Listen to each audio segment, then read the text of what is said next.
Саламатсыздар ма? Мынау күзгі клубникалар мендегі жақсы шығып жатыр, бірақ мен мұрт жіберіп қойдым. Мұрт жібергеннен кейін олар жеміс беруді азайтады. Мінекей мұрттар. Өткенде біреу мұрт туралы маған видео түсірінде бір кісі жазған екен комментарийге.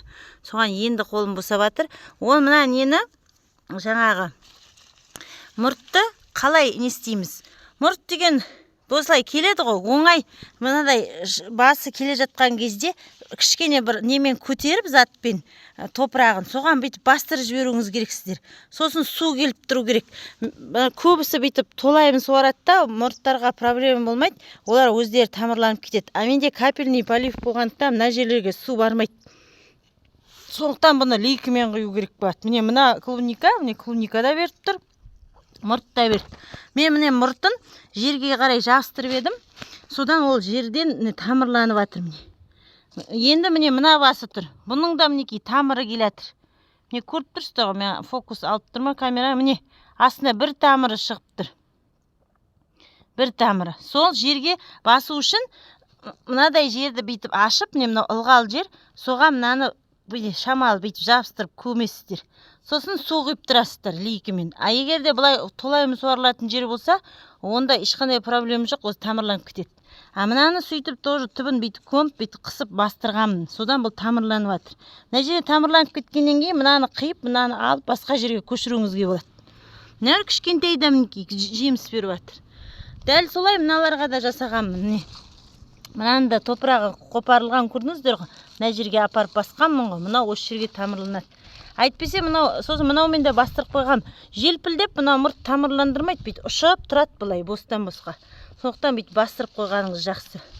Сол. Мына жерде де мыналар әлі кішкентайлау ғой деп тұрмын ғой. Кішкене жапырақ шыққаннан кейін бұны да мына жерді бүйтіп қопарып жіберемін да, осыған бүйтіп бастырып қоямын бүйтіп.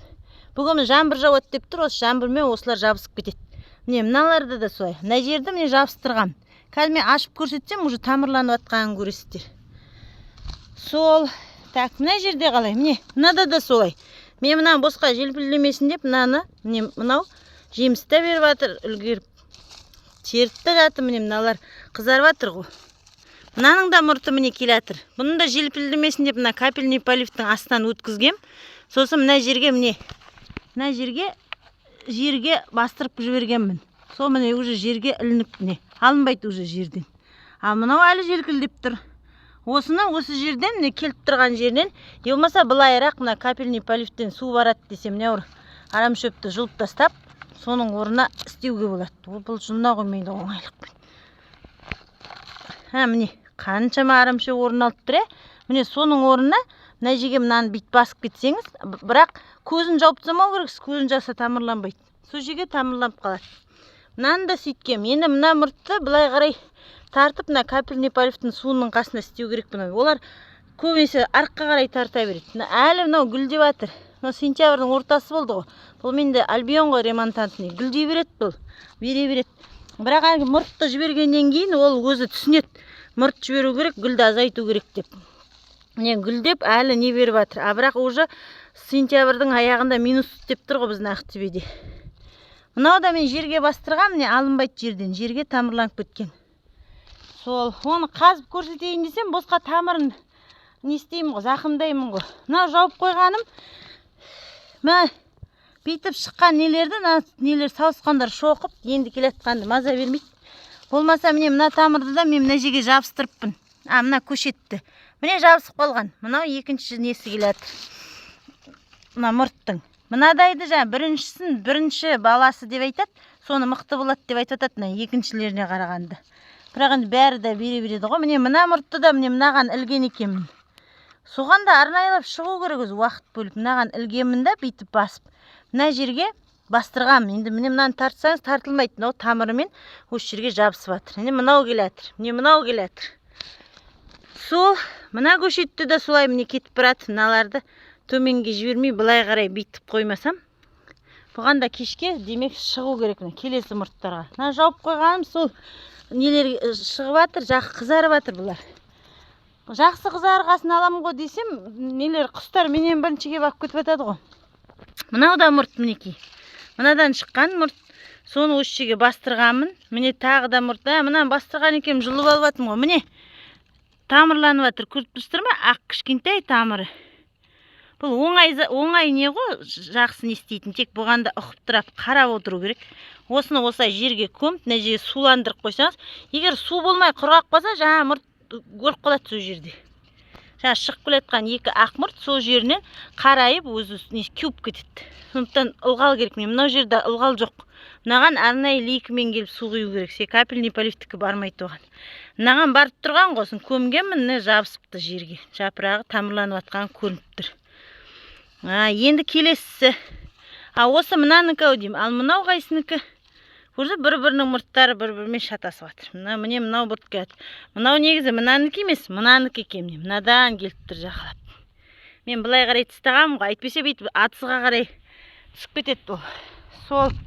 Міне жерде де солай. Общем, түсінікті болды деп ойлайын сіздерге. Мен осы кеше бір шықтым осы өйстіп көмуге. Міне мына астына бастырыппын, желпілдемесін деп.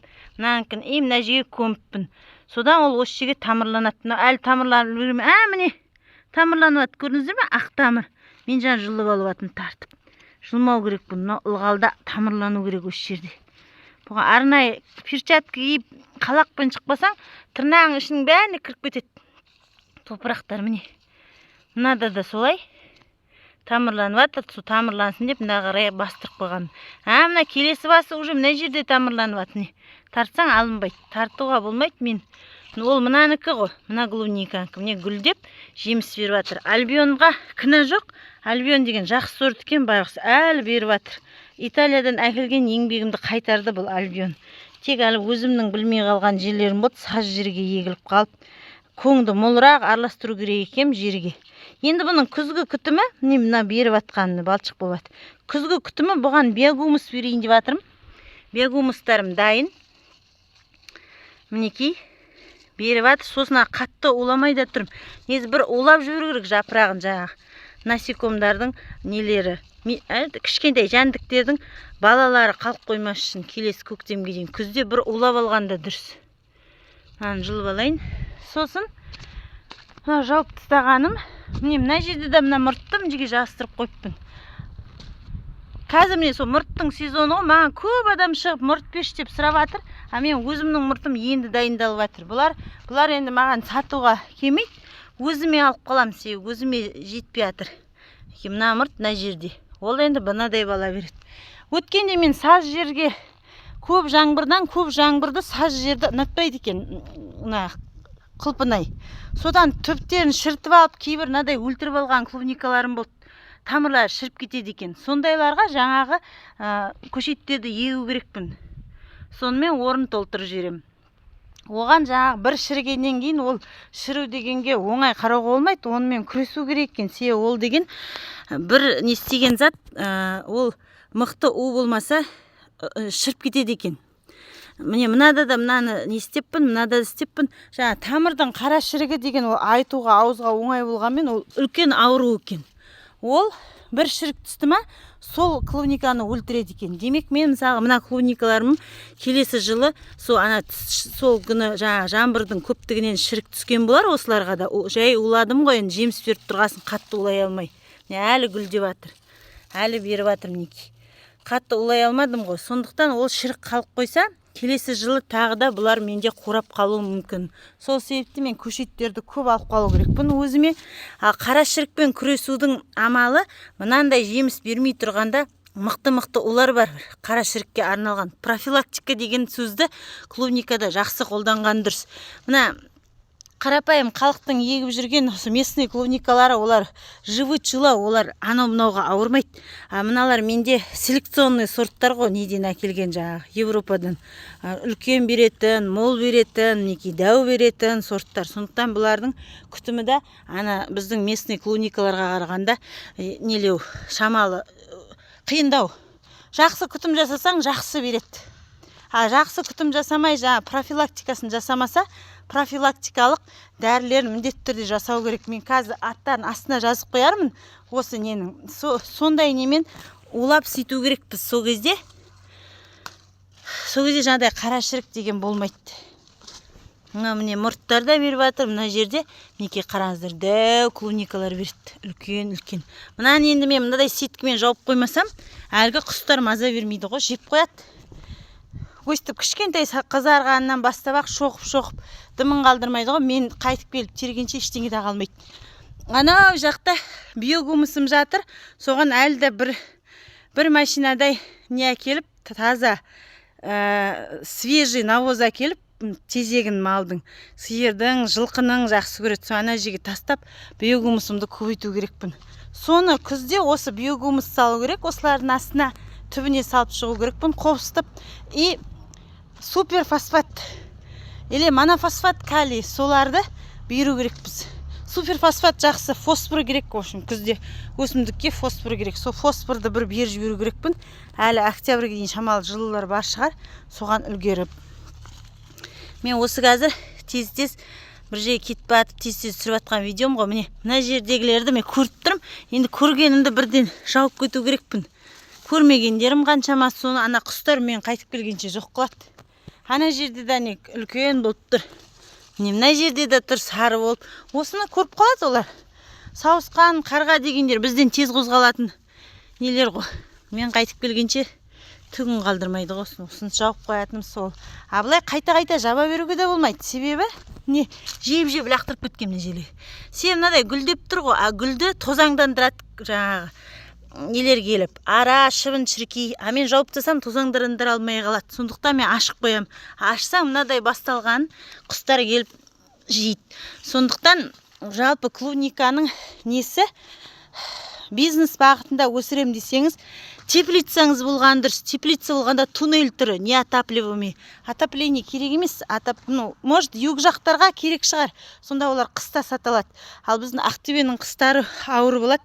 Олар жаңа теплица жасап, туннель қылып, пленка тартқанда қарға келмейді екен. Қардың салмағын бізде ұстай алмайды екен. Қардың салмағына жытылып кетіп жатады екен. Сондықтан бізде поликарбонатпен істеу керек. Отопление көп қымбатқа шығады да, соны өз-өзін ақтамай қалады дейді. Сондықтан туннель түрі пленкамен тартқан, ол ерте көктемнен, марттан бастап уже шыға бастайды. Сосын ноябрьге дейін береді. Міне, мына жерді шоқып кетті, шетін тістеп. Құстар, енді жабу керек оны.